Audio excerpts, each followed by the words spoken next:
There's a lot of talk about recovering the economy, and before we talk about recovering the economy, we need to go right back to the basics, and we need to understand what wealth is in the first place. And most people misunderstand this and think of wealth as being gold or diamonds or cash.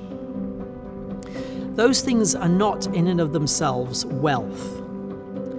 Those are things that we use as manifestations of wealth, but they in and of themselves are not wealth. And if you want the nation to prosper, we have to talk about real wealth. Let me give you an example. Imagine two aircraft crashed on two desert islands, and you got to pick which desert island you crashed on. Okay, on one aircraft was filled with celebrities and rich people who had no meaningful life skills, but they were rich as stink.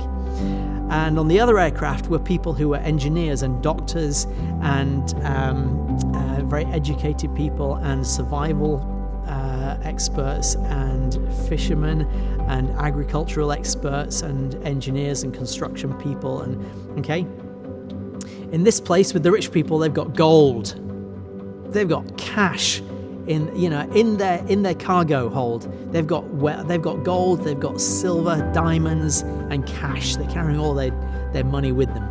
These guys have got food, they've got water, they've got seed, they've got tools, they've got medical supplies. Okay? These are the rich ones, right?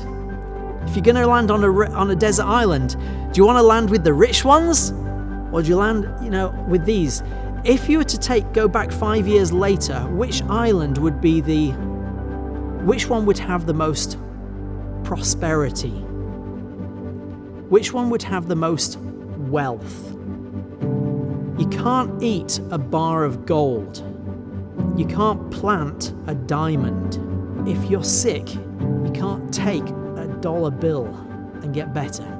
And if you've got some beast in the forest coming, chasing after you, you can't hurl bricks of platinum at it. And the point is,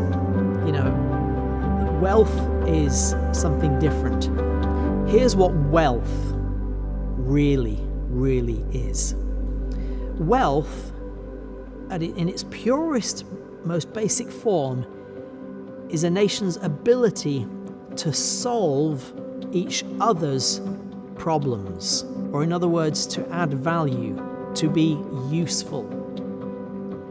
Solving other people's problems is the key to creating wealth. Imagine Wales as a nation discovered gold mines. Well, gold mines eventually run dry, but imagine what is the limit, the wealth creating limit of a person's heart and mind. It's unlimited. The potential of a person to create value, to solve problems, to be useful. Now think of this.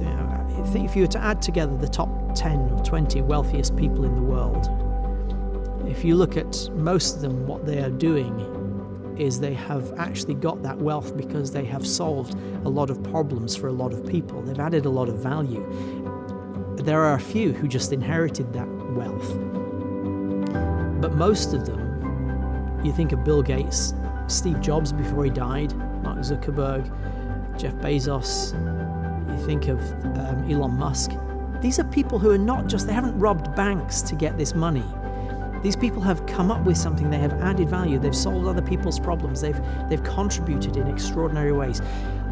In every country on earth, you have children who have unlimited, extraordinary potential to solve other people's problems and therefore create unlimited potential wealth.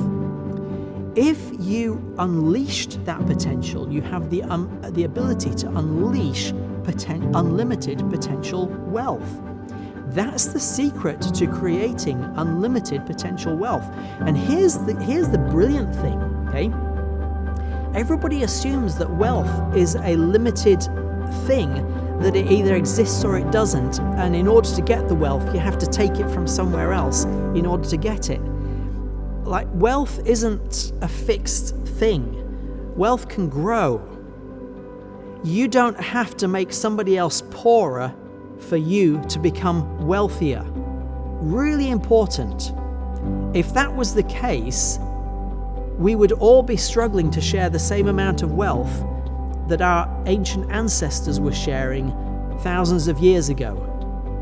And if you to go back, let's go back, make it easy, go back 1,000 years, how much wealth was in the world at that time? Whatever it was, do we now have exactly the same amount of wealth now? Well, no. As a planet, you could comfortably assume that as a planet, we are a lot more wealthy as a planet now, 1,000 years later. So where could we potentially be 1,000 years from now if we haven't destroyed ourselves? A lot wealthier. Well, that therefore means that wealth can grow, right? Wealth can grow. You don't have to try and take it from somebody else to do it. You don't have to tax it from somebody else to get wealthy. You don't have to steal it. You don't have to take it. You can grow it yourself.